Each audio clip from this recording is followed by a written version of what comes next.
Tá gravando. E aí, conforme o pessoal for entrando, a gente vai, enfim, abrindo a sala. Hoje vou apresentar aqui uma coisa pra gente.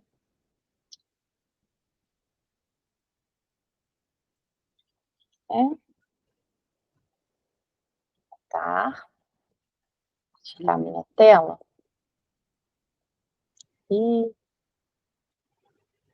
olha, eu para variar, estou com dificuldade de partilhar a partir do Canva.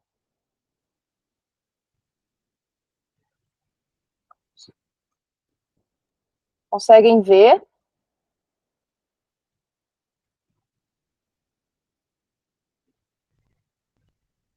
Botem assim o dedo no ar para ver. Sim, Boa. consigo ver. Ai, obrigada. E aí eu vou então passando aqui. Não consigo ver vocês. Qualquer coisa, ativem o micro, né? Então, antes de tudo, boa tarde.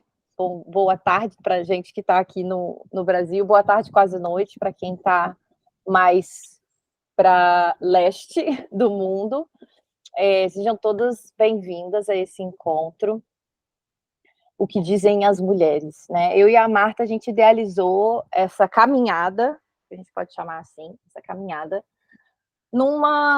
depois dos nossos encontros do Migrar e Partir-se, né? A gente já vem trabalhando junto há algum tempo, e há algum tempo a gente também fala desse desejo de falar sobre temas relacionados ao feminino, né? Temas que interessam as mulheres, que tem a ver com a nossa psique, com a nossa dinâmica, com a nossa vivência no mundo, né?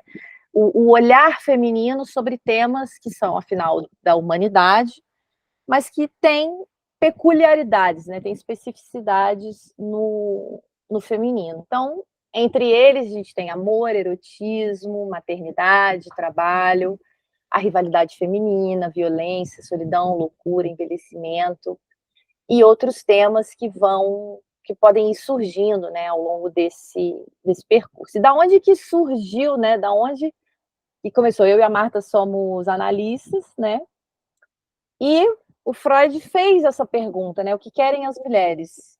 Lançou essa pergunta ao longo do seu trabalho, escutando as histéricas, né? A quem ele mesmo nomeou dessa forma. E ele lançou essa pergunta, né? Afinal, o que querem as mulheres? E anos depois, o Lacan falou: as mulheres não, né? O que quer uma mulher, no sentido de que as mulheres, né, não é nós não somos uma massa uniforme, né, e que todas nós queremos exatamente as mesmas coisas, mas que haja aqui, principalmente no plano público, político, né, de direitos e acesso, uma série de coisas, cada mulher é uma subjetividade, né? E o Lacan, ele reformula essa pergunta, fala, afinal, o que quer uma mulher? O que quer cada ser desejante que habita este corpo de fêmea, né? Digamos assim. Então, esses dois homens fazem essa pergunta, né? Mas homem perguntando e homem respondendo sobre o feminino, eventualmente há de encontrar alguma barreira, algum obstáculo, porque não vivencia em primeira pessoa, né? Esses dilemas, essas questões. É uma experiência subjetiva diferente, né? De cada homem. Então, para nós, né? Para mim, para Marta, e acredito que para todas e todos que decidiram se inscrever aqui nesse encontro aberto, é importante ouvir as mulheres, né? O que as mulheres têm a dizer? Porque as mulheres falam, né? Falam, dizem, expressam de muitas formas ao longo da vida, né? Não só nas nossas relações interpessoais, entre amigas, familiares, enfim, colegas de trabalho, mas na arte, na política, né? Ainda falta muito para se estabelecer uma equidade no plano público, político, mas, felizmente, a arte conta com muitas artistas, mulheres, que têm dado o seu recado de uma forma, assim, brilhante. E para abrir aqui um pouco a nossa conversa, antes de mais, quem quiser dizer alguma coisa, ativem o microfone, falem, tá bem? Podem interromper, isso não é uma aula rígida, assim, né? Isso aqui é uma conversa nossa, um momento da gente estar juntos, enfim. Deixa eu dar entrada aqui a mais uma pessoa na turma. É o momento da gente estar junta, conversando um pouquinho, então sintam-se à vontade. Só peço para deixarem o microfone desligado para evitar alguns ruídos, mas a hora que quiserem dizer alguma coisa, é só ativar, me interromper e falar sem problema nenhum. Então, eu quero utilizar aqui, né, fazer uma combinação dos trabalhos, alguns trabalhos dessa artista, Adriana Varejão, uma artista plástica carioca, muito decolonial, né? E por que eu selecionei os trabalhos dela para fazer essa abertura aqui, né, desse nosso encontro? Porque, para se falar das questões do feminino, a gente precisa voltar lá na Revolução Neolítica, né, quando houve um momento de virada na história da humanidade, em que as sociedades deixaram de ser matrilineares, deixaram de ser a linhagem familiar deixou de ser estabelecida pela mulher, passou a ser estabelecida pelo homem, quando os historiadores demarcam o início do patriarcado, né, lá na Revolução Neolítica. E o início do patriarcado, ele também é o início da acumulação primitiva, ou seja, o início da propriedade privada, em que, numa dada altura, os nossos antepassados decidiram que, olha, essa terra agora é minha, você que está aqui, saia, se não sair, eu vou te matar. Basicamente, o patriarcado e a acumulação primitiva iniciam assim, e com isso também o domínio da terra, né? A própria necessidade da agricultura, enfim, gerou essa virada na história.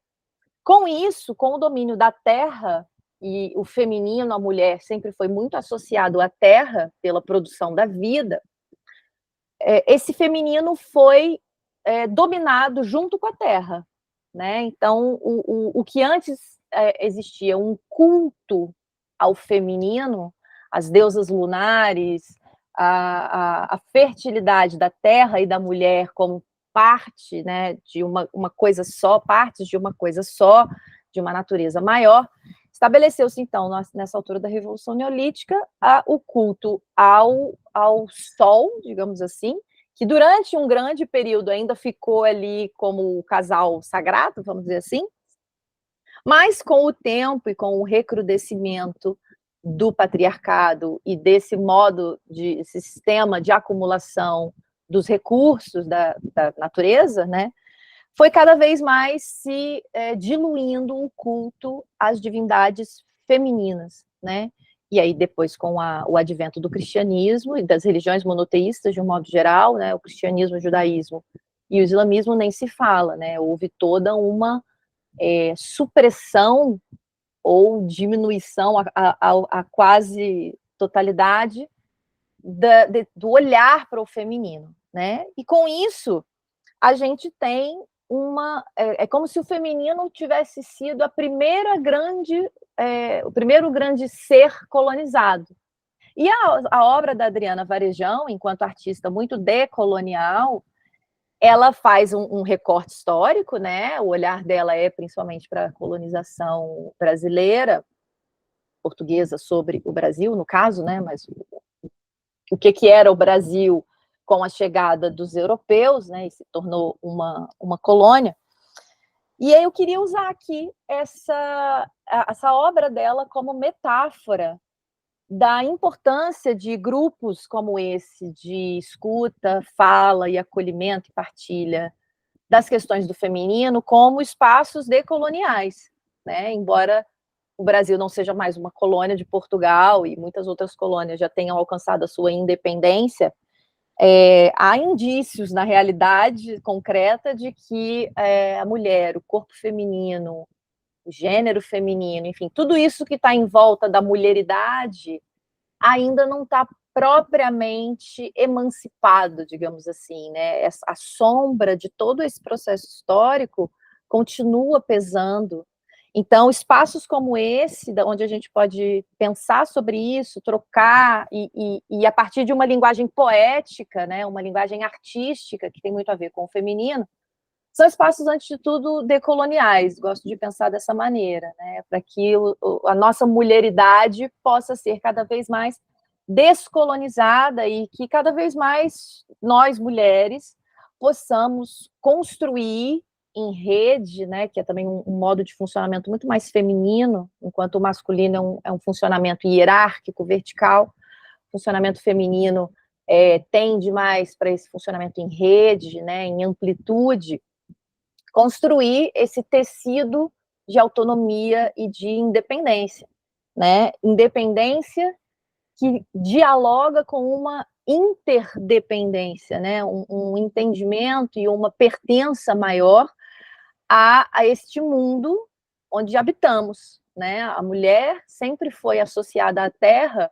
por conta da vida, por conta da gestação, por conta da procriação, que sim, acontece também por conta do masculino, mas arquetipicamente, energeticamente, historicamente, a mulher, o feminino, né, vou usar essa expressão, ele compõe essa dimensão da vida de sustentação da pertença, né? Quem sustenta a civilização são as mulheres, sempre sustentaram, seja porque estavam domesticadas, gerando mão de obra, num passado mais recente, seja porque antes cuidavam, né, nas sociedades matrilineares, cuidavam mesmo da conexão dos seres humanos com o divino e com a terra, né, funcionando como verdadeiros portais dessas três dimensões da vida. Então, quem sustenta a civilização é a mulher, né, sempre foi e acho que sempre será.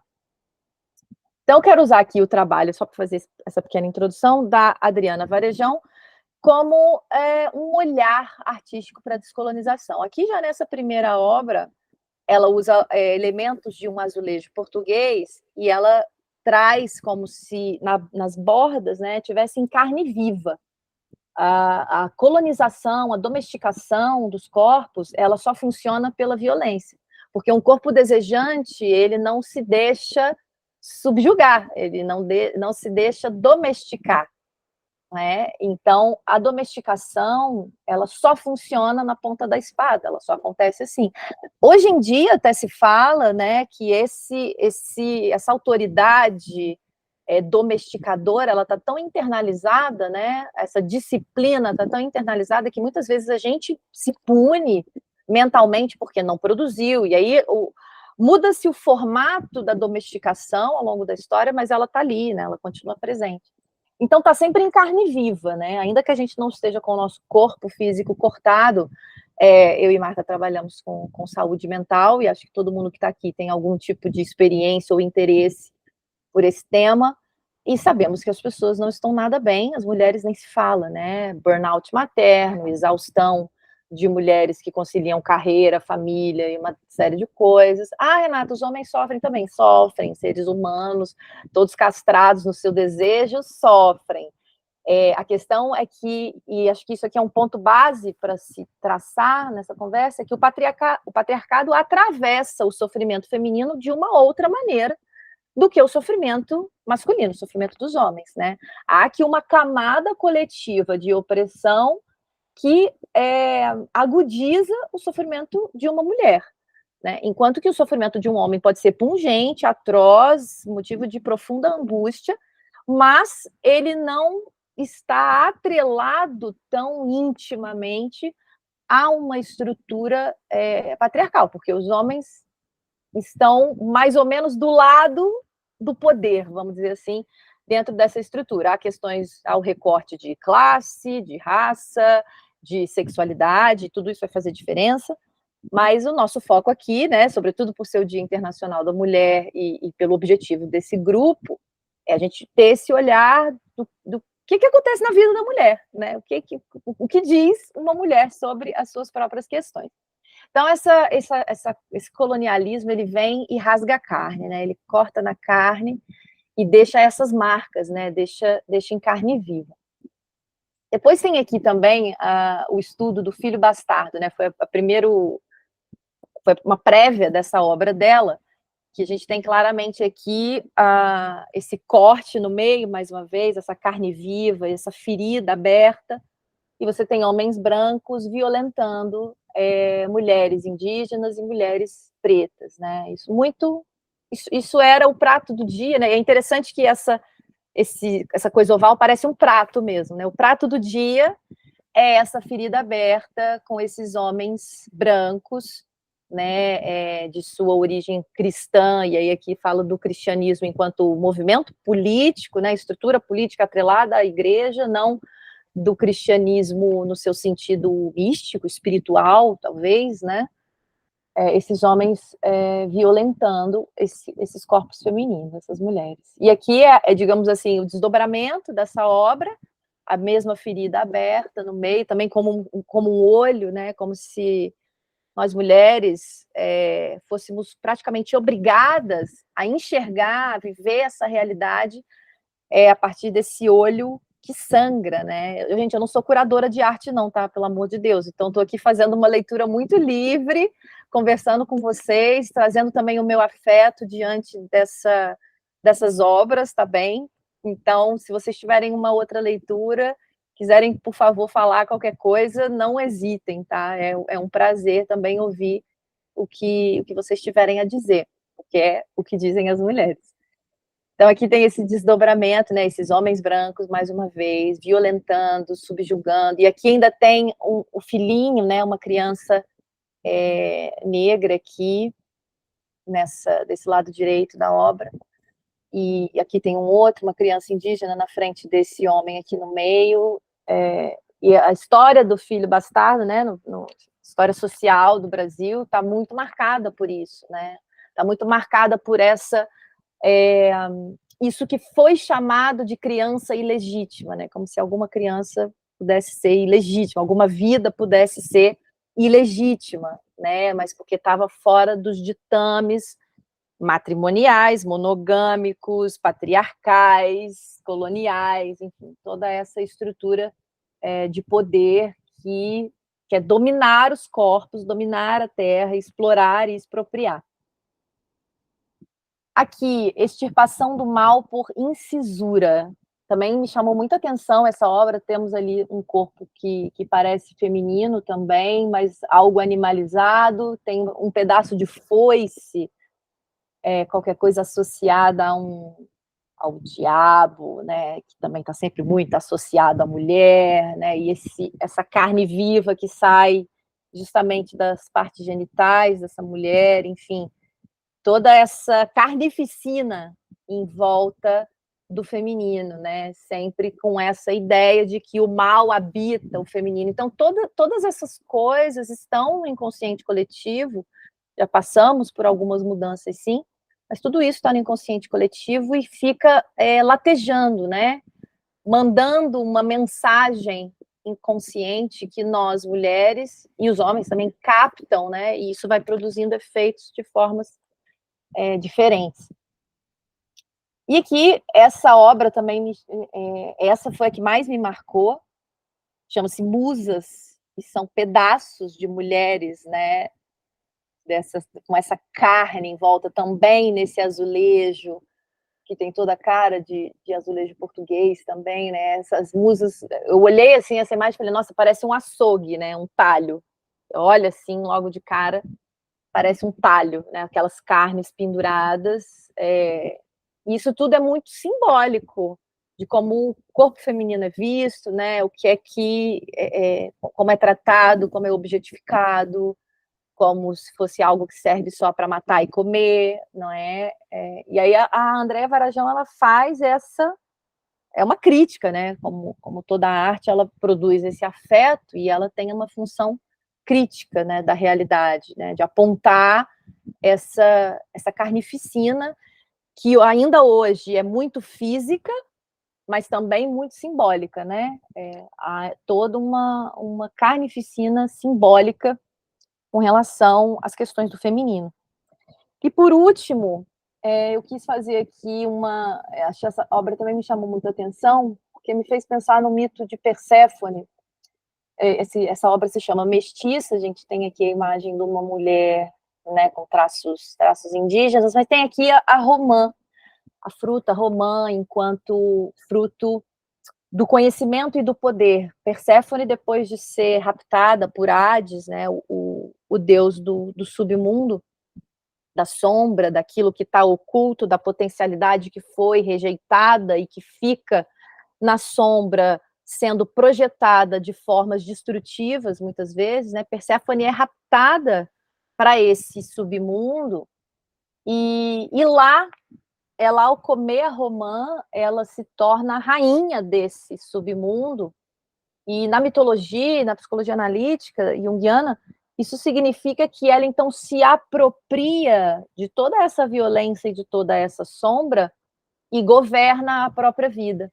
E de tempos em tempos volta para a luz, né? Volta para o mundo, para ficar perto da mãe dela, né? De Deméter, para que a vida, então, possa ciclar novamente. O mito de Perséfone está sempre muito associado ao de Deméter, enquanto essa grande mãe da terra, e a sua filha, a filha dessa grande mãe da terra, é a do submundo.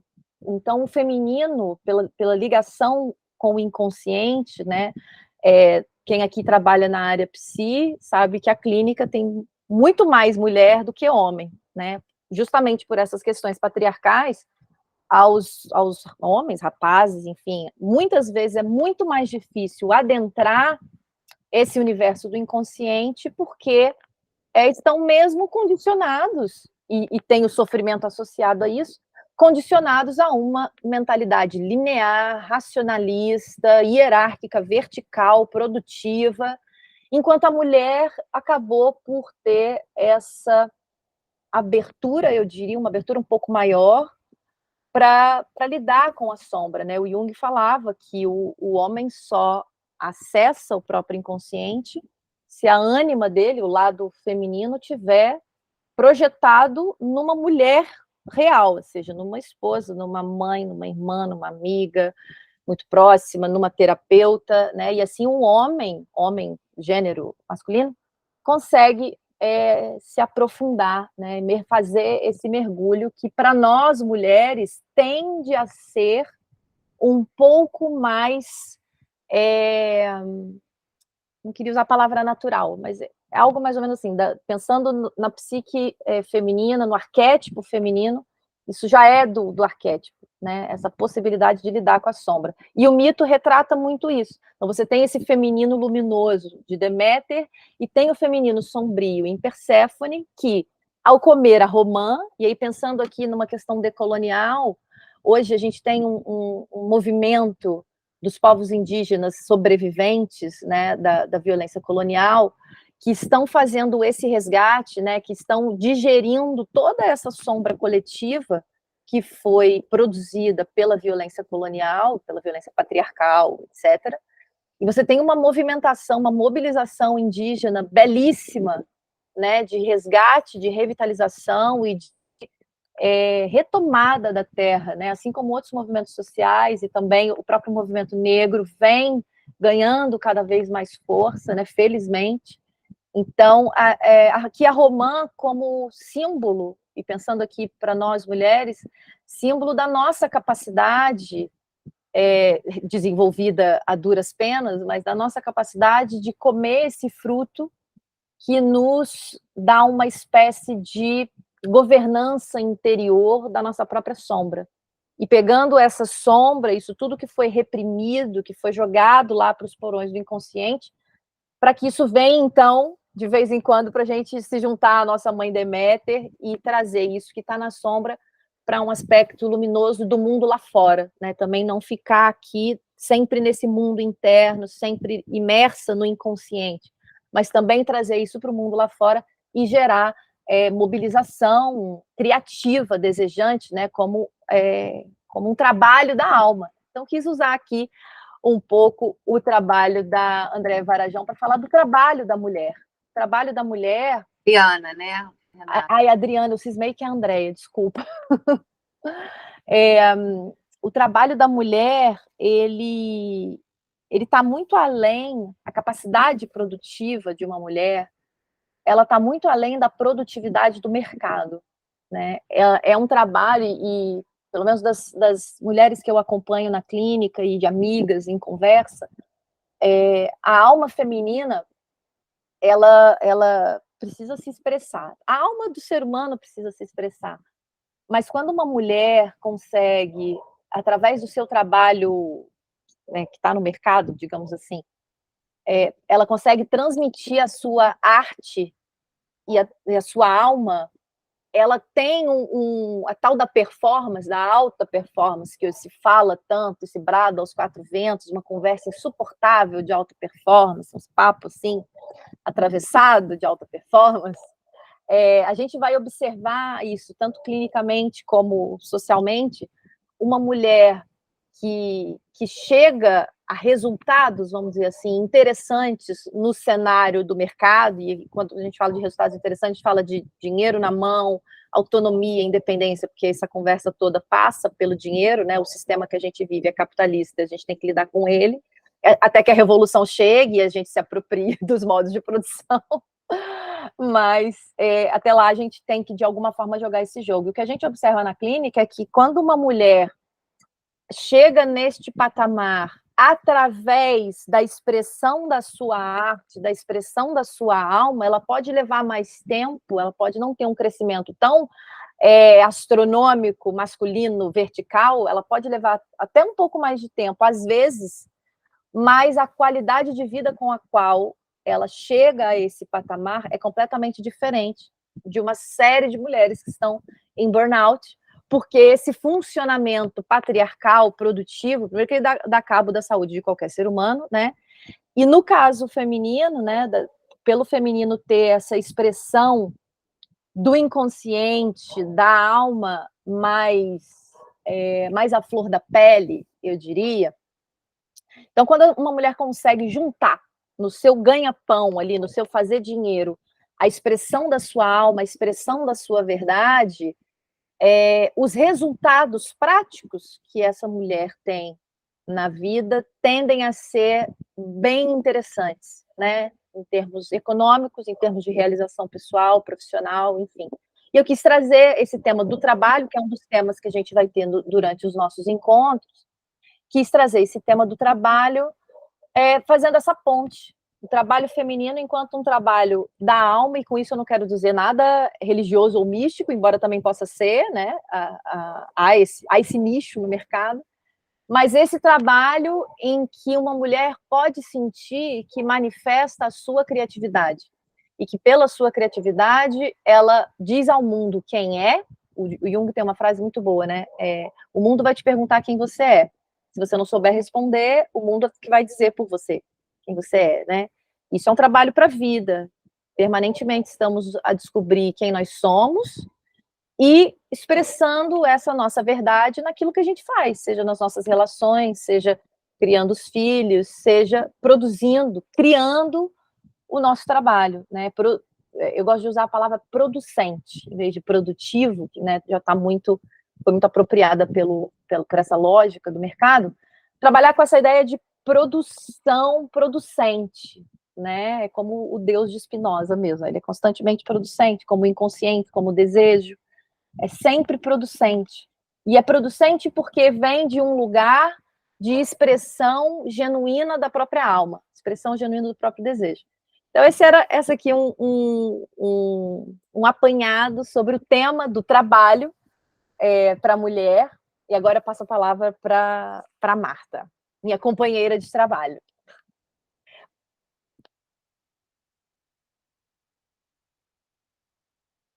Marta, tem que ativar o seu micro.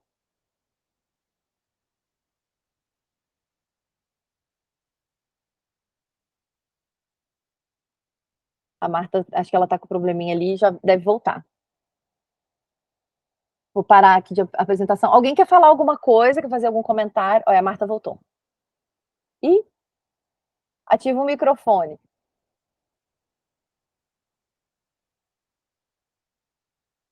Peraí, deixa eu ver se eu consigo ativar por aqui. Não.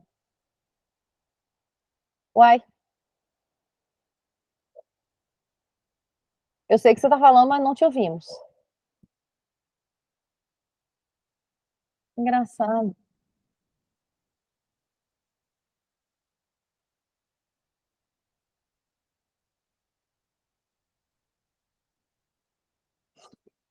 Só um minutinho, gente. Questões técnicas, né? É raro, mas acontece muito na vida digital.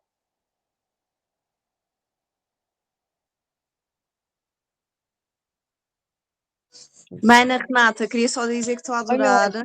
Ai, que bom, querida, que bom que você está aqui, bem-vinda. Eu entrei um pouco mais tarde porque eu estou fora de casa, mas estou a aproveitar o Wi-Fi do sítio onde eu estava e eu disse, eu vou prestigiar a minha querida Renata, que é uma excelente oradora e estou a adorar.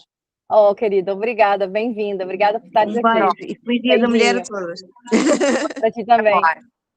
Agora sim, Marta, vou voltar a apresentação aqui para passar as frases para você. Tá. Bom, antes o que eu gostaria de comentar, eu acho assim curioso, né, que assim Renata tenha trazido aí o trabalho da Adriana Varejão, e eu não pude não pensar em alguma coisa que é muito pessoal meu, né, familiar, que é a história da minha tia, né, a irmã da minha mãe, que ela era uma artista plástica, ela estava na verdade fazendo no Museu Nacional de Belas Artes. E ela começou a namorar o professor dela, ela tinha 22, 24 anos, alguma coisa assim. E um dia ela resolveu terminar essa relação, né? Aí ele não aceitou e matou ela, né? Com 20 e poucos anos. Eu não conhecia essa minha tia. Nossa! É uma história... Realmente, assim, eu fiquei assim pensando essa coisa quando forma meio que um grupo, né? A gente já faz as associações. A carnificina das mulheres. Isso, né? Que na verdade eu não a conheci, mas conheci através de algumas histórias pela minha mãe, inclusive por um lado depressivo, assim, né? Meio deprimido da minha mãe. E pensar isso, né? Nesse dia de hoje, assim, que a gente pensa, bom, isso foi nos anos 50, né? Mas a gente. E nem existia essa palavra feminicídio, né? Essa palavra só foi aparecer no final dos anos 70, parece. Mas isso não. Eu fico pensando se seria diferente hoje, né? Ele se matou, acabou se matando, e ele deixou um bilhete assim no bolso da calça dizendo assim: se não for minha, não será de ninguém, né? E é algo muito assim que a gente escuta muito ainda hoje, né? O que é isso aí que a gente escuta, né? Se não for minha, não será de ninguém. E esse discurso continua aí sim, né? Em 2024 a gente pode escutar muito facilmente, né, esse tipo de frase, mas eu queria colocar porque eu acho que assim essas coisas do inconsciente, você vem falar de uma artista plástica, né, e não tive como não pensar, né, não comentar sobre a minha tia. Imagino. Olha, sinto muito, Marta. Eu não sabia dessa história. Pois é, mas também eu acho que é importante que eu tenha dito isso, né? Assim, colocado um pouco isso, que também tinha isso. Eu me lembro, na família era um pouco de vergonha, né? Um pouco de. As pessoas tinham um pouco de medo, um pouco de vergonha de falar sobre isso. E é bom a gente poder falar, né? O que dizem as mulheres, né? A gente poder dizer dessas dores, dessas vergonhas. Até porque o que não é dito vira sombra, né? E se vira sombra, vira sintoma. Fantasmas e coelhos. Mas, assim, Renata estava falando do Freud, né, que dizia que é o que querem as mulheres, né, ele fazia essa pergunta, e o Freud dizia que as mulheres eram o continente negro da psicanálise, né, no qual ele não conseguia acessar verdadeiramente. No final já da vida dele, ele escreveu 2 textos, né, um sobre a sexualidade feminina e um sobre a feminilidade. Mas, assim, textos muito curtos, que têm mais perguntas do que respostas, mas assim, as feministas levantam esses textos, assim, fazem grandes críticas, porque especialmente com relação à feminilidade e tal, ele vai dizer que a resposta, né, quer dizer, para as mulheres seria, na verdade, a maternidade, né?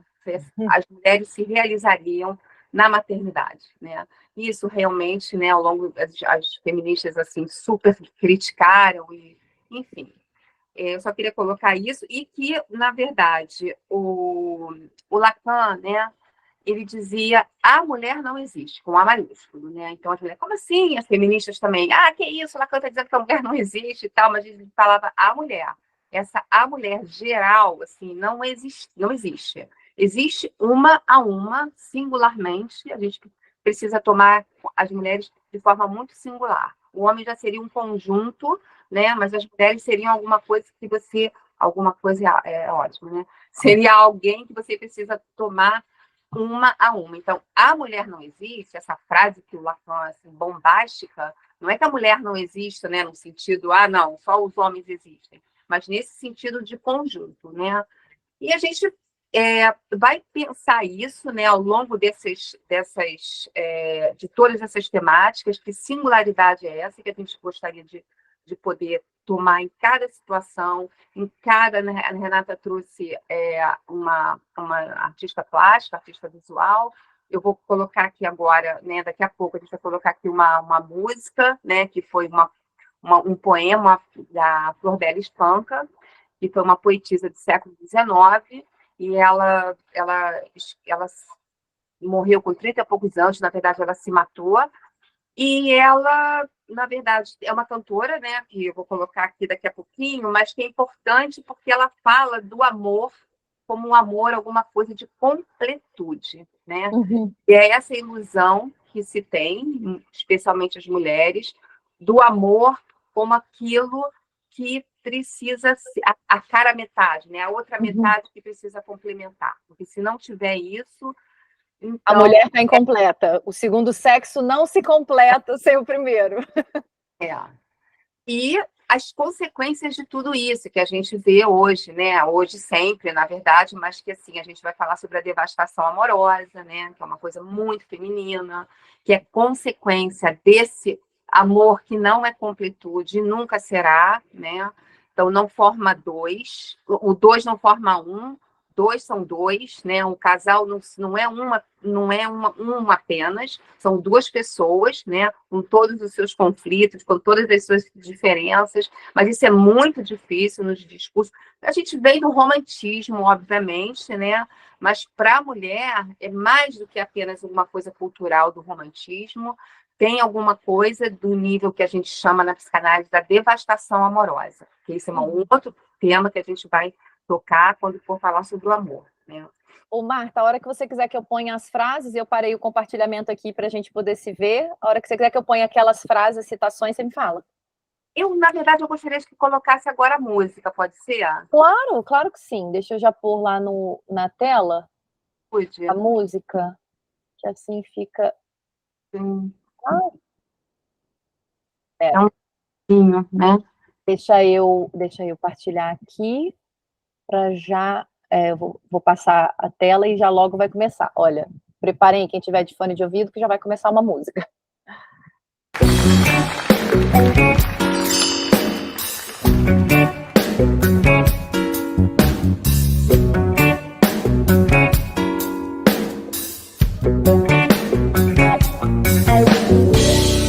Minha alma de sonhar-te anda perdida, meus olhos andam cegos de te ver. Não é sequer a razão do meu viver, pois que tu és já toda a minha vida. Não vejo nada assim.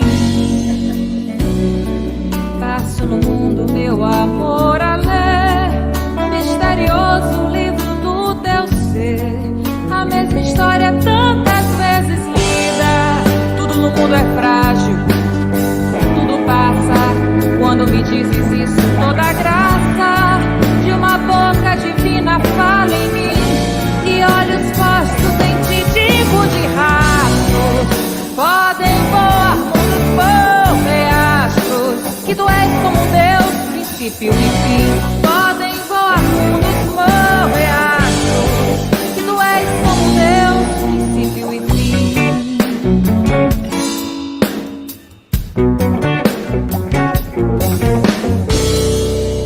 Alma de sonhar-te anda perdida, meus olhos andam cegos de te ver. Não é sequer a razão do meu viver, pois que tu és já toda a minha vida. Não vejo nada assim. Enlouquecida, passo no mundo meu amor a ler um misterioso livro do teu ser, a mesma história tantas vezes lida. Tudo no mundo é frágil, tudo passa. Quando me dizes isso, toda a graça de uma boca divina fala em mim,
Obrigada. Arrepiante. É. Pois é, o curioso, né, é que essa música ela foi eternizada pelo Fagner, né? Todo mundo conhece, cantada pelo Fagner, mas, enfim, e fala justamente essa poesia, se chama Fanatismo, da Flor Bela Espanca, fala sobre esse amor, que tu és como um Deus, né, princípio e fim, né?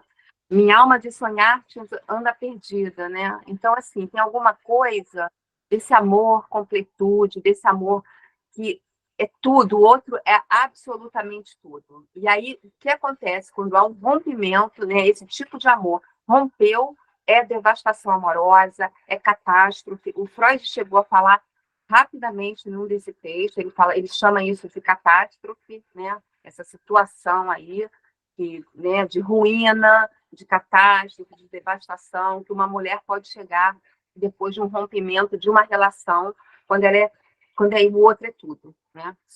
Sai a metade, você realmente perde a metade de si.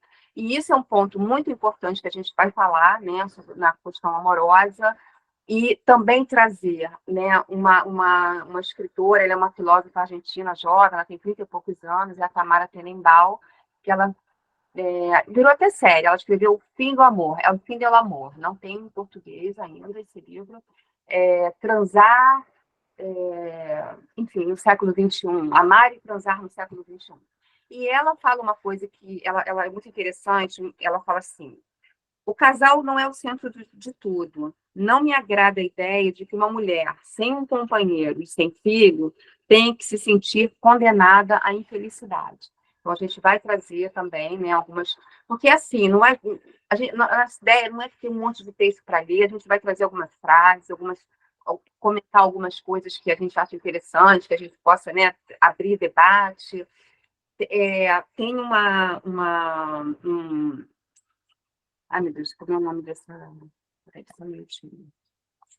É uma filósofa francesa também, que ela escreve O Amor nos Tempos do Capitalismo, que é a Eva Illouz. A gente também vai poder trazer isso, né? Que ela vai pensar como é que é essa questão do amor, né? Como um consumo, né? Inclusive, recentemente, eu achei muito interessante, eu estava lendo a BBC, né? Que eles têm um jornal, a BBC Brasil, e aí uma das reportagens era justamente falando dos aplicativos, né, amorosos e tal, que a gente, né, hoje em dia é isso aí, que se trata o amor, né, e criou-se uma plataforma, né, de inteligência artificial, então chamada AI Boyfriend, né? Então as meninas jovens, elas acessam esse aplicativo e elas têm um namorado de inteligência artificial, não é um namorado verdadeiro, um namorado real, é um namorado virtual, e elas falam que elas estão felicíssimas, porque aquele namorado ali, ele é maravilhoso, ele responde tudo que ela quer, ele faz absolutamente tudo. Se ela acorda de madrugada, está sem sono e tal, manda mensagem, ele responde imediatamente, falando coisas maravilhosas. Tudo que ele diz é para botar elas para cima, nunca eles negam absolutamente, é o amor à completude, né? Faz lembrar aquele filme, né, Marta? O Her, com o mesmo ator que fez o último Joker. Nossa. Só que na vida real, né? Porque isso é uma reportagem, né? Uma matéria contando isso na vida real, não é um filme, né? Não, isso é vida real. E elas falam, estou muito mais feliz agora com meu namorado artificial, né? Da inteligência artificial, do que com esses rapazes reais. Esses rapazes reais não me interessam. Eles me frustram, eles me causam sofrimento. Então, assim, a gente pensar que essa subjetividade também, né? Que não pode ter nenhum confronto, não pode ter nenhuma frustração, né? Que amor é esse? O amor sem frustração, o amor que só faz extremamente narcísico. A gente sabe que o amor é narcísico, né? Isso aí Freud já escrevia, mas você viver desta forma, nada, não tem contrariedade, não tem conflito, né? Então, assim, como é que essa... Infantil, né? É uma situação infantil, um modo infantil de se relacionar, né? Mas tem a ver com essa coisa narcísica contemporânea e também tem a ver com essas questões das redes sociais, né? Que trazem essa coisa também da perfeição, do imaginário, daquilo que não tem castração, né? Aquilo que você pode fazer, que você pode inventar, né? O que as pessoas fazem, deixam de fazer nos aplicativos, né? amorosas, assim, a pessoa inventa uma personagem, ela pode falar o que ela quiser, botar a foto que ela quiser, manipular, enfim, né? Bom, eu achei bem interessante. Então, assim, esse tipo de discussão que a gente quer trazer também, né, para que a gente possa contextualizar o amor também, né, os sofrimentos amorosos. Tem um livro que é maravilhoso também que eu queria trazer, que é o Dias de Abandono, da Helena Ferrante, que vai falar um pouco dessa questão da devastação amorosa, né, Uhum. e disso, o que uma mulher faz diante desse rompimento tão devastador, né? É um livro maravilhoso. Enfim, eu não sei se a gente tem muito tempo, eu acho que a gente podia. Tem outras coisas aqui, mas a gente. Eu queria destacar a frase desse livro, Marta, da Helena, que ela fala, né? Eu tinha posto de lado as minhas aspirações para acompanhar as suas. Para cada crise de desconforto dele, eu tinha estancado as minhas crises. E se a gente for, acho que alargar um pouquinho esse olhar, o quanto muitas mulheres fazem isso, não só com companheiros ou companheiras, mas fazem isso com o trabalho, fazem isso com outros membros da família, com outras demandas, né? Muito facilmente é como se o desejo feminino ele rapidamente desse lugar ao atendimento de demandas externas, né? E acho que esse grande enigma do Freud, de meu Deus, não consigo entender as mulheres, né? Essas mulheres em sofrimento agudo por conta desse desejo inapreensível, e o desejo tem isso, né? É inapreensível, a gente não consegue capturar o desejo, né? Coisas capturam o nosso desejo, mas o quanto esse desejo feminino ele permanece numa espécie de eterno mistério por conta justamente dessa dimensão patriarcal que nos ensina desde sempre que o teu desejo é a última coisa a ser considerada. Tudo o resto vem antes. O teu marido, os teus filhos, então, né, vem antes de tudo, tem que morrer pelos filhos, né, fazer tudo pelos filhos. E aí depois com o capitalismo, a carreira tem que vir, e aqui tem acho que é uma espécie de armadilha, que é porque a carreira ela dá uma compensação através do dinheiro para a mulher, ela traz a autonomia, mas para cair nesse lugar também de anulação do próprio desejo em prol dessa carreira, né, desse trabalho que ocupa esse lugar protagonista na vida da mulher, né, essa produção mercadológica, né, meramente econômica. Desculpa, quis aqui fazer um aporte. Tem isso, né? Isso que você estava colocando, né? De ter algo mais próximo do inconsciente, sensibilidade, mas é o lugar do cuidado, né? Que coloca, mas isso pode ser alguma coisa que pode trair um pouco essa mulher, né? Porque ela é que cuida de tudo, né? Que cuida das questões emocionais, que pode abrir mão de muita coisa.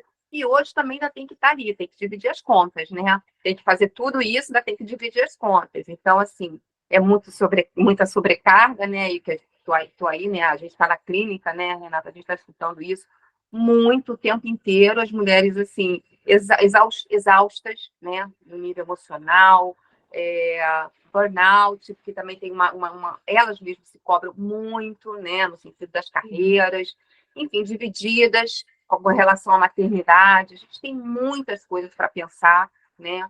Porque a gente tem várias frases, na verdade, que a gente destacou de algumas autoras. Você quer colocar isso? Não sei se ainda dá tempo, se a gente já está... Dá, a gente ainda tem 30 minutos. Dá tempinho, dá. Deixa eu voltar aqui para o início das frases. Compartilhar. Peraí.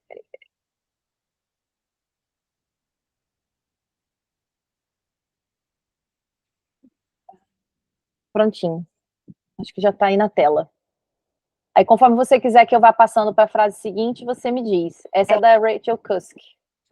Pois é. E, na verdade, esse livro também não tem ainda tradução. Ela é uma escritora inglesa e ela escreve um livro sobre a experiência da maternidade, né? E ela fala: me tornar mãe, eu me tornei ao mesmo tempo mãe e filha, indivíduo e outro. E ela O trabalho de uma vida, tornar-se mãe. Ela foi extremamente criticada, essa autora, ao longo da vida dela, assim, por questões, você não ama seus filhos e tal, porque ela vai trazer questões da ambiguidade materna, né, de tudo que, assim, que é de bom e ruim. Ela fala dessa experiência dela de uma forma muito verdadeira, né? A questão da amamentação, a questão das outras mulheres que cobram que uma mãe tem que fazer assim, não tem, né? Tem que ser assim, assim, assim, não pode fazer assado. Então, ela escreve tudo isso, só que, assim, ela foi absolutamente criticada, e eu acho que ela tem muito sobre o maternalismo também, né? O antimaternalismo, o manifesto antimaternalismo, que é de uma psicanalista paulistana, que acabou de sair, que vai falar também sobre isso, sobre esse lugar, né, dessa maternidade, que é super bonita, é lindo, o amor materno e tal, mas a realidade é que a gente continua vendo as mulheres, assim, tendo que arcar com muitas coisas, inclusive... Pode passar? Pode. Essa aqui é a questão do envelhecimento, né? Eu acho interessante essa autora, Marcela Serrano, nesse livro 10 Mulheres, ela vai contar a experiência de 10 mulheres, né? E uma delas todos os temas aí vão acontecendo, e no caso desse é sobre o envelhecimento. E ela diz: a única saída é assumir a velhice. Quem não assume está perdida, a patetice não perdoa. Fala isso, acho, assim, engraçado, curioso, mas é um sofrimento também, né? A questão do envelhecimento para a mulher. Há uma cobrança da sociedade, né? A perda da beleza, da juventude. Então, assim, só que precisamos falar sobre isso, né? Em vez de ficar escondendo, né? Com 500 mil plásticas, a gente pode fazer, não é nenhum problema, mas, assim, não dá para encobrir a realidade, né? A gente pode cuidar da pele, a gente pode cuidar do corpo, mas a gente pode fazer intervenções. A questão é que a gente tem que lidar com esse processo, porque ele não é apenas um processo externo, né? Ele é um processo interno também. Próximo. Perdas, né? Ninho vazio, por exemplo, né? Outra escuta, né? Interessante, assim, que como que as mulheres também não estão preparadas, né? Para a saída dos filhos de casa. Quer que já passe próximo? Sim. Esse da Helena Ferrante, também, da Filha Perdida. Maravilhoso. Pois é, que é a questão da rivalidade feminina, né, e da inveja, que é outro ponto que a gente tem que falar, né? Desde o início da adolescência das minhas filhas, fui tomada pela obsessão de compará-las com garotas da mesma idade, amigas íntimas e colegas da escola, né? E ela vai falar, muitas obras da Helena Ferrante sobre a rivalidade feminina, inclusive a Amiga Genial, né, que são duas amigas. A história delas é a história do amor delas, da cumplicidade e da rivalidade, né? Então, assim, isso é outro ponto que as pessoas falam: não, é inveja branca, aquela história, você não tem inveja pela minha amiga. Não, tem inveja, a rivalidade está aí, não só no trabalho, né? As mulheres se rivalizam na beleza, rivalizam por homens, né? Então, assim, tem muita coisa dita por isso, né? Nessa temática. Passar o próximo. Essa é a Carla Madeira, que é uma escritora, né, contemporânea, assim, que acabou de estar fazendo um sucesso. Esse livro dela parece que foi o livro mais vendido, né, ano passado, e Tudo é Rio, que é um livro maravilhoso, realmente é de um impacto, assim. E ela diz: a mulherada da casa sentiu um gostinho de vingança. Lá no fundo, cada uma tinha vivido sua cota de humilhação, né? Então é isso também, de falar da inveja, e ela coloca isso no livro dela de uma forma também cruel, eu diria, né? Mas, enfim, eu acho que é isso que estamos aqui. Acho que o trabalho feminino, né, a criação feminina, a arte feminina, também tem essa noção, essa ideia, esse ar de ir na carne também, né, Marta? Não sei se você tem essa impressão. As autoras femininas, artistas femininas, acho que por essa ponte com o inconsciente, assim, mais encurtada, vamos dizer assim, acho que a mulher acessa as vísceras da psique de uma tal maneira que isso transborda na obra, né? É, transborda na obra. Próximo, da Tatiana Levi. então, a Tatiana Salem Levi, inclusive, ela mora em Portugal agora, mas ela é uma escritora brasileira, carioca, e ela escreveu o livro Vista Chinesa, que é a experiência da melhor amiga dela, do estupro da melhor amiga dela. Inclusive, ela foi estuprada na Vista Chinesa, onde correndo ali, né? Eu não estou dando spoiler nenhum, não, porque todo mundo, inclusive, isso aí vai virar filme. Isso não é, a história não é assim, então tá bom, agora você já contou. Mas não contei, né? Porque ela fala, eu fiquei durante alguns anos conversando com a minha amiga, né, o que ela podia, como você pode simbolizar algo dessa experiência, né? Então ela falou, como amiga, como escritora, esse era o meu desafio, né? Coloquei palavras que às vezes eram delas numa escrita, né? Mas Uhum. é o indizível, né? Essa experiência do estupro é absolutamente. E ela vai fazer isso. O livro é muito difícil, né, para as mulheres lerem, mas é maravilhoso. E ela diz, em algum momento ela fala, o pior foi a confirmação. Eu seria estuprada e ele faria comigo o que quisesse. E no fim me mataria. E essa amiga dela é uma diretora de cinema, né? E parece que ela vai dirigir o filme, né? O que realmente é lidar com o impossível, eu diria. Mas Vai na carne, vai na carne. está falando dessa visceralidade, né? Mas aí eu acho que nessa visceralidade difícil, que também é possível algum tipo de elaboração, né? Claro. Fazer alguma coisa com isso. A elaboração não vai acontecer na superfície, né? Ela vai ter que ir nos porões. Esse da Marie-France, esse nome não sei falar. É uma Irigoyen. Ela é uma filósofa francesa, né? E ela escreveu esse livro que só tem em espanhol e francês, As Novas Solidões, né? Que é o nome em português. E ela diz: se a solidão às vezes é penosa e desesperada, também pode conter momentos de energia e inspiração.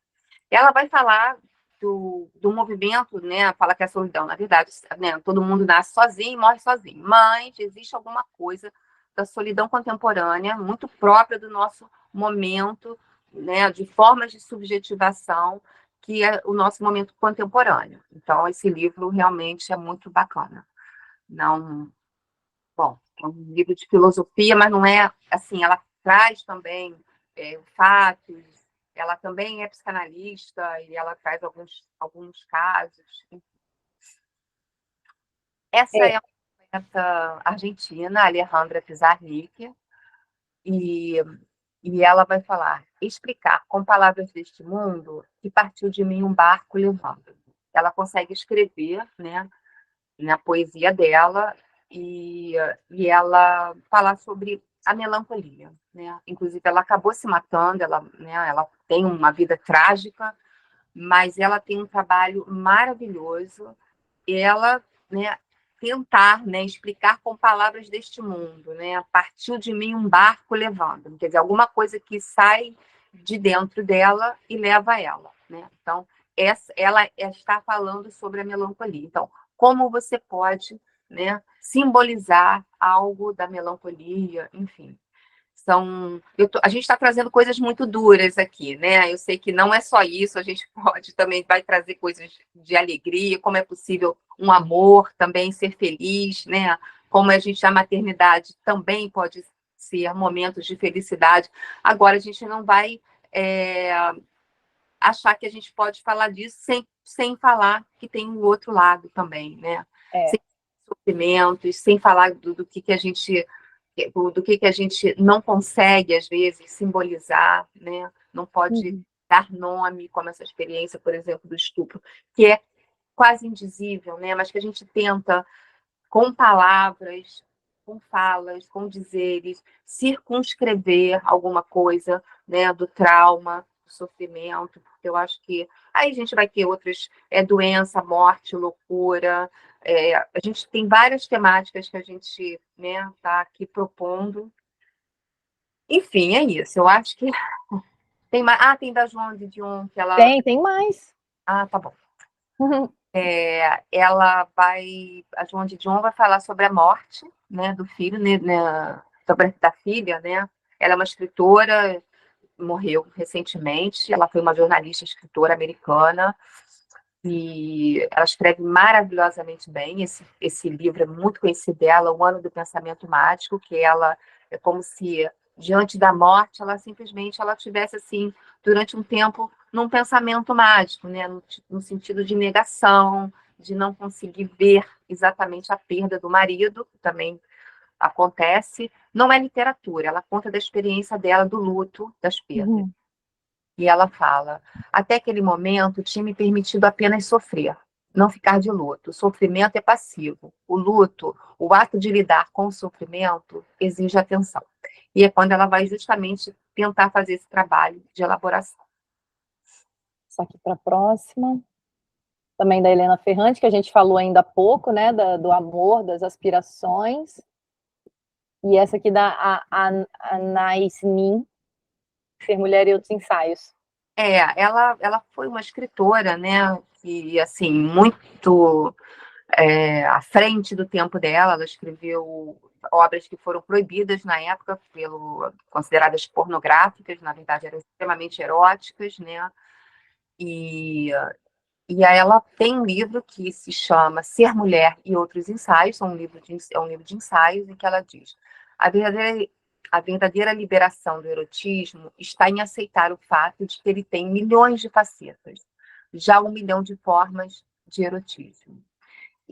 E que, na verdade, eu acho que isso é um ponto muito interessante para se discutir hoje, com essa questão da internet, né, das redes sociais, em que tem-se muito, né, tem um modelinho, né, de como ser bonita, como ser atraente, como ser, o que é o erotismo, o que é a questão pornográfica, quando, na verdade, ela vai fazer aí ela vai desfazer essas linhas, né, essas fronteiras muito rígidas, né? E ela amplia o que é essa questão erótica, que é muito interessante. Essa aqui é a próxima. Da Clarice. Um sopro de vida, né? Mas alguma coisa se quebrou em mim, que fiquei com o nervo partido em dois. Que é um livro maravilhoso, Um Sopro de Vida, né? É um livro que vai falar disso, né? Que é alguma coisa que, seja lá o que for isso, uma relação se parte, alguém morre, né? Uma violência, um trauma, alguma coisa que se quebra, né? Esse Um Sopro de Vida, ele, na verdade, é alguma coisa como se fosse você poder se retornar à vida, né? Depois de uma experiência muito radical. Da Virginia Woolf. Woolf, né? E Um Teto Todo Seu foi, vamos dizer, é considerado o primeiro livro feminista, né? Assim, no sentido dela colocar as mulheres, né? Falar sobre a questão do trabalho, né? Das mulheres, da importância do trabalho para as mulheres, né? De uma independência. Ela fala: uma mulher precisa ter dinheiro e um teto todo seu, um espaço próprio, se quiser escrever ficção. Ela está falando de uma escritora, mas ela está falando de todas as mulheres. Ela fala: as mulheres precisam começar, se elas querem poder falar, elas precisam ter dinheiro, elas precisam entrar nesse mundo, né? Tem que jogar o jogo. Jogar o jogo. Porque na Inglaterra, né, dela, por exemplo, só os homens herdavam as propriedades, né? Se não tinha o homem, eram os sobrinhos que herdavam. As mulheres não herdavam absolutamente nada, né? Ela, por exemplo, foi uma das primeiras a entrar na universidade. As mulheres não podiam entrar na universidade na Inglaterra. Oxford, Cambridge. Enfim, ela batalhou muito, né, para modificar isso. E esse livro, Bens Imobiliários, também fala um pouco disso? Na verdade, não são bens. De uma forma, ela vai falar disso, de uma certa herança, mas não é do sentido material, né? Uhum. Que herança você deixa para os filhos? É mais ou menos isso que ela vai falar. Porque as pessoas ficam muito preocupadas com as heranças, apartamento, carro, não sei o quê, não é dinheiro. Quando, na verdade, ela fala: herança, na verdade, você deixa, quer dizer, que bens são esses que a gente deixa para os nossos filhos, né? Mas ela vai falar também do envelhecimento, é um livro meio que de ensaios. Ela vai falar do envelhecimento, vai falar do ninho vazio, ela fala Eu estava muito melancólica nas semanas que antecederam o meu aniversário de 60 anos. Acho que era tristesse, que é é um termo, é uma palavra em francês que define muito a melancolia, né? Uhum. Fala nesse livro também sobre a questão do ninho vazio, o que que você faz com você, né? Você constrói uma vida com família, filhos e tal, e aí tudo isso se desfaz e no final tá você sozinha, né? O que que você Uhum. E o que que você deixa para os seus filhos? As pessoas estão muito preocupadas com os bens materiais, mas ela fala do que eu posso deixar para os meus filhos, além disso. A Chimamanda também. A Chimamanda, que, né, ela tem, assim, a gente vai pensar dela falar no sentido de exclusão, né, racial, também da migração, que ela trabalha essas temáticas. Nossas histórias se agarram a nós. Somos moldadas pelo lugar de onde viemos. E aí eu acho que esse lugar de onde viemos, né, não é apenas o lugar geográfico, né? Eu acho que é o lugar, assim, pensar o lugar de onde viemos, nós mulheres, né? A gente tem toda uma Uhum.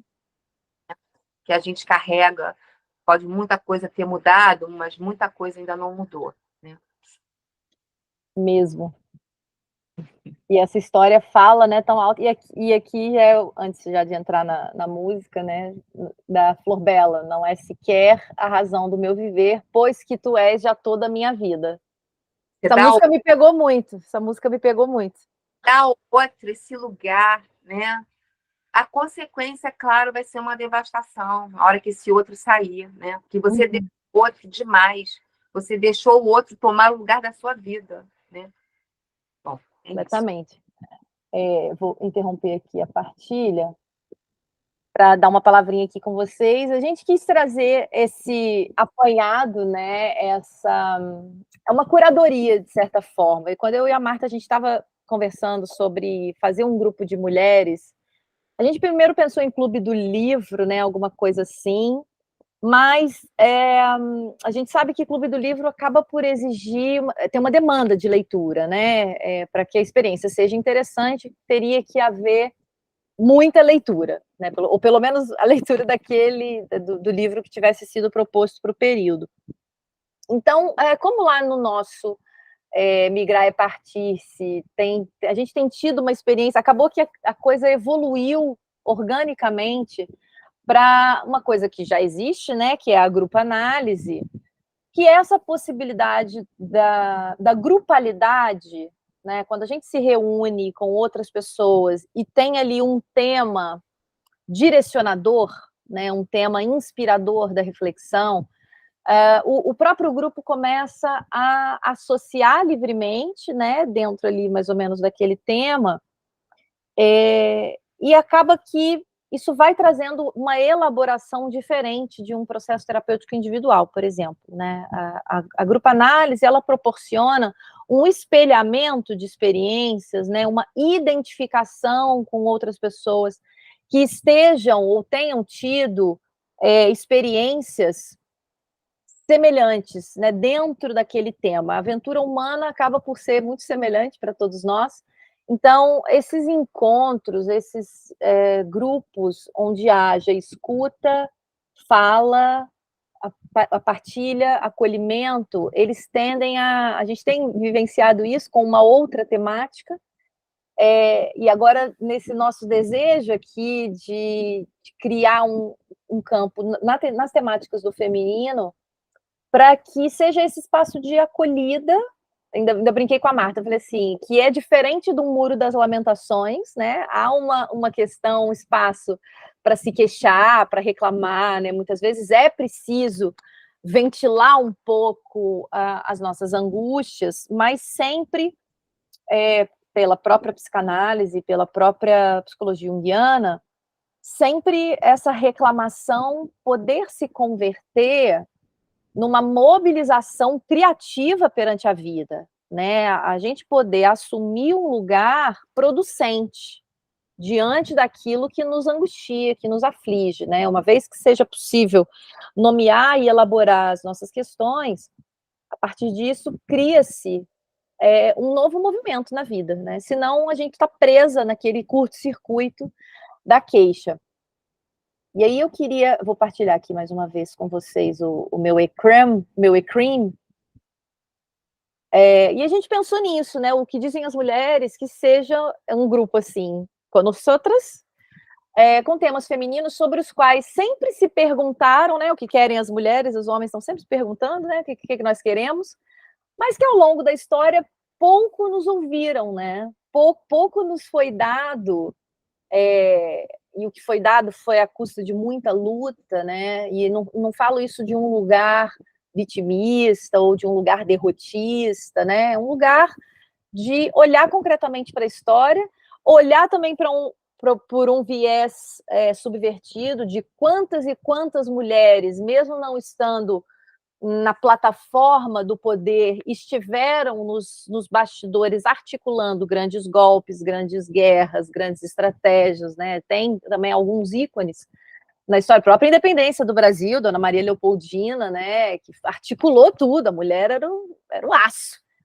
E então olhar também por esse outro viés, né, do quanto do quão pouco nos ouviram, e ainda assim, ainda com essa recusa de um protagonismo, ainda com essa recusa de um lugar, né, por muitos e muitos e muitos e muitos e muitos milênios, esse lugar do feminino, ele vem sendo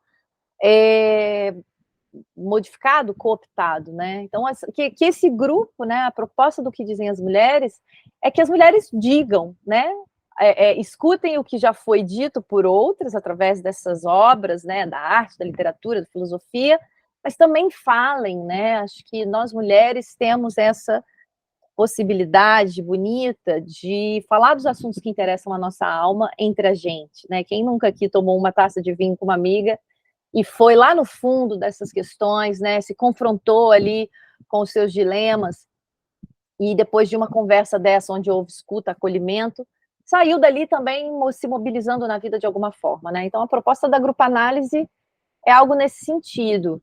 Encontros de fala, escuta, acolhimento e partilha, que vão ser orientados aqui pela psicanálise e a psicologia analítica, que são as minhas áreas, a minha área e da Marta, né? Não respectivamente.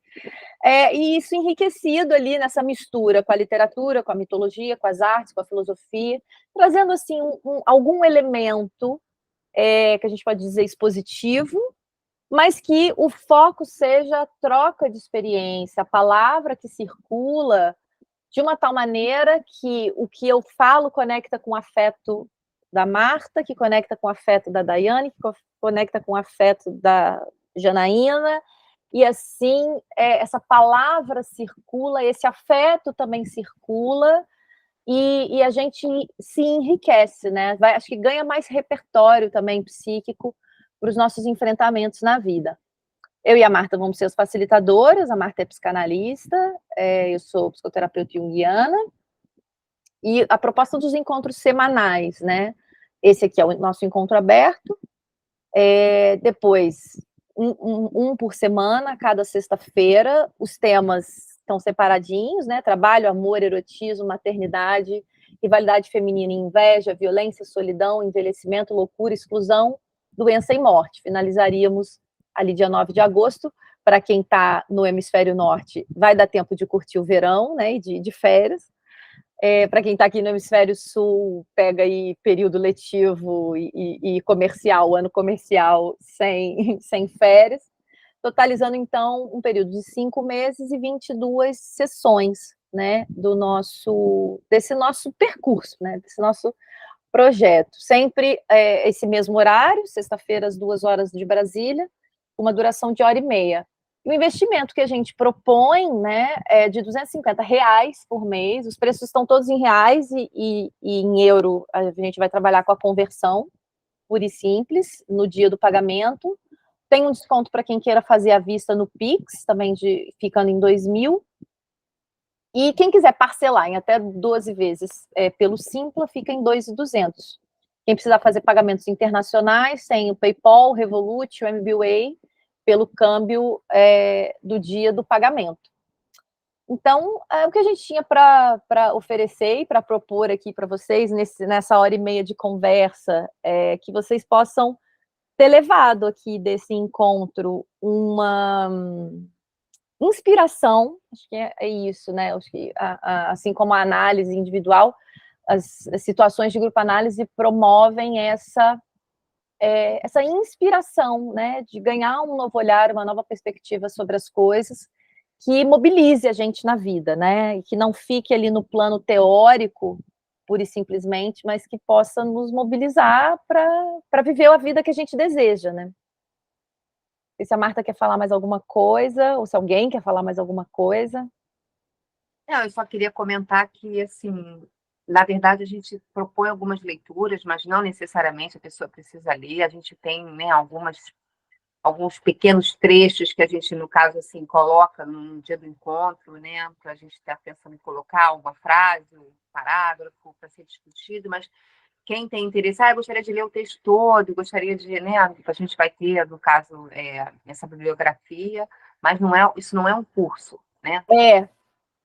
Não é um conhecimento, assim, que a gente está propondo, mas é um saber, né, no sentido da psicanálise, né, um saber sobre si, né, um saber que vai que vai para o inconsciente, né, e não para uma coisa no sentido de acumular conhecimento. A gente, quando estava conversando sobre, né, como fazer esse grupo, a gente pensou assim, nossa, mas já tem tanto grupo, já tem tanto curso de gente dizendo como as mulheres devem ser, né, que acho que nós não precisamos que ninguém nos diga como nós devemos ser, mas sim, precisamos sim, acredito muito nisso, de espaços onde a gente se sinta segura para encarar as nossas questões e se inspirar umas com as outras. Eu acho que esse grupo vai mais nessa linha, né, de inspiração. Acho que gosto bastante dessa palavra, né? A possibilidade de a gente estar juntas, tipo, tomar um café com as amigas, tomar um vinho, alguma coisa assim, e poder falar sobre esses temas, né? A gente também, quando estava fazendo essa seleção de temas, a gente pensou naquilo que toca a nossa alma, né? Toca ali, mexe com a feminilidade, atravessa a feminilidade. Então, que não fosse um curso, né? Uma coisa expositiva, embora haja aqui, né, nos encontros pequenos elementos. Esse foi mais expositivo, né? A gente está aqui nesse encontro aberto, a gente ainda não se conhece, né? Muitas de nós acaba ainda não gerando grupalidade, mas a ideia é que não sejam palestras seguidas, né? Nenhum curso, embora haja gravação, possa haver uma gravação, mas que sejam encontros mesmo. E a nossa ideia é que essa grupalidade fique aberta no sentido de forma-se uma turma, imagina, forma-se uma turma, pessoas que tenham interesse depois e que não estiveram aqui na aula podem ir entrando, porque a ideia é que ele seja cíclico. Embora haja aqui um calendário com os encontros que já estão previstos, a ideia é que ele, se assim a grupalidade avançar, né, que a grupalidade também tem uma vida muito própria, que isso possa ser cíclico, então que outras pessoas entrem em qualquer altura, e entrando em qualquer altura, em algum momento vão alcançar os outros temas que não tenham visto. E é isso. Alguma questão? Alguém quer comentar alguma coisa? Como é que foi para vocês esse encontro?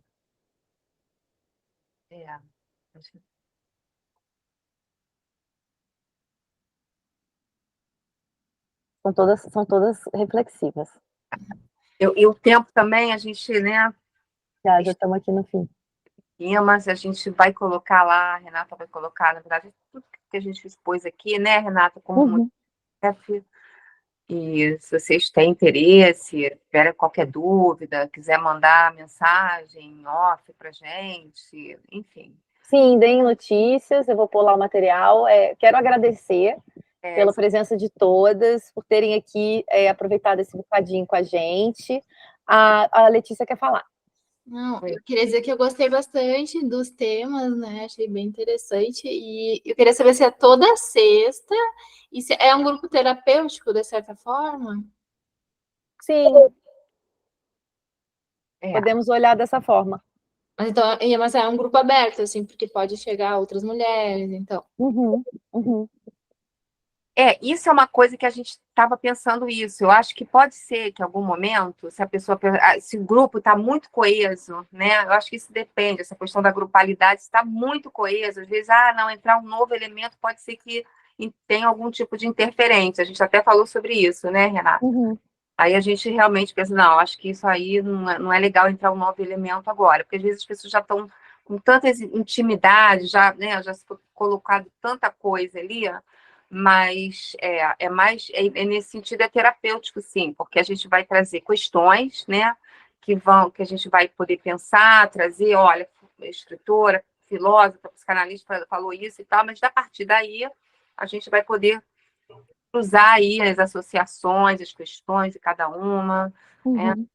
E uma experiência interessante com a grupalidade é que, às vezes, um grupo já está coeso e já está bem ali íntimo, mas se há uma abertura para outros elementos, né, pode não haver, e a gente também respeita isso, mas pode ser que haja essa abertura, e às vezes a chegada de novos elementos na grupalidade oxigena um pouco a reflexão, né, traz ali um sangue novo, vamos dizer assim, né, uma carne nova, já que a gente falou de muita carne aqui, para aquele encontro, e também é sempre uma nova perspectiva que chega, mas a nossa proposta é sempre respeitar a soberania do grupo, vamos dizer assim, né? Se o grupo que se formar sentir que é seguro não abrir, a gente também pode dançar com isso, né? Caminhar com isso. Uhum. É isso, queridas. Mais uma vez. Terem, né, assim, participado, e parabéns pelo dia de hoje. Parabéns para nós. Para nós todas, tá? A gente tem, assim, lembranças da importância dessa luta, mas também possa celebrar a beleza do que é ter nascido sob este gênero, né, com este corpo, e viver uma vida plenamente dentro dessa nossa feminilidade. Obrigada mais uma vez, gente. Um abraço. Oi, a Daiane quer falar. Queria agradecer a oportunidade, acho que são temas super interessantes, atuais e realmente dilacerantes que a mulher enfrenta todos os dias, né? Acho que desde quando ela decidiu ocupar o espaço dela, que acho que é o que a gente está tentando, ocupar o nosso espaço no mundo. Hoje eu fiquei bastante reflexiva no dia de hoje. O Dia da Mulher nunca mexeu muito comigo, mas hoje confesso que fiquei. Acho que também ontem eu estava participando de um grupo de estudos de violência doméstica e alienação parental e fiquei bastante, acho que um pouco revoltada, chocada. É que eu nunca passei por isso, graças a Deus, graças ao universo, eu nunca enfrentei nenhuma situação complicada com a masculinidade, nunca me dilacerou assim de forma traumática, mas é impressionante como a mulher ainda vivencia isso todos os dias, né? E é muito doloroso, porque ontem eu fui dormir, era 1h da manhã nesse grupo, se eu puder partilhar aqui, eu não sei quanto tempo ainda tem, mas... E eu fui dormir e eu falei para o meu companheiro de vida, eu falei assim, no dia que a mulher decidir se unir e decidir que a partir de hoje ela não vai mais procriar, acabou-se o mundo para eles. Acabou-se.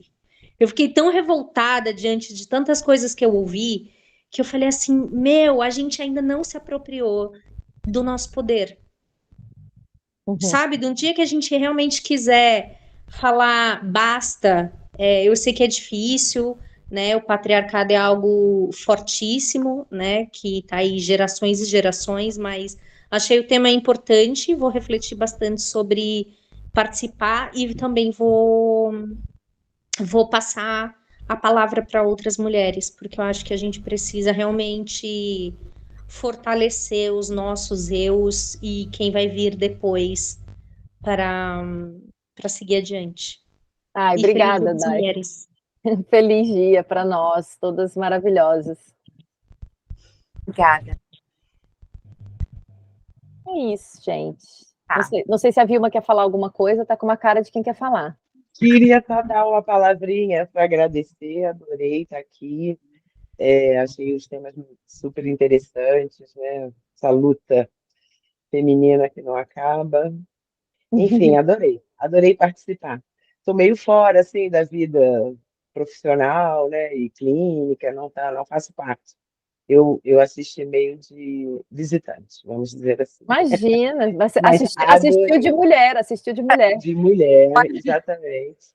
Não, adorei a Adriana Varejão, as interpretações, as dicas dos livros, as frases, realmente.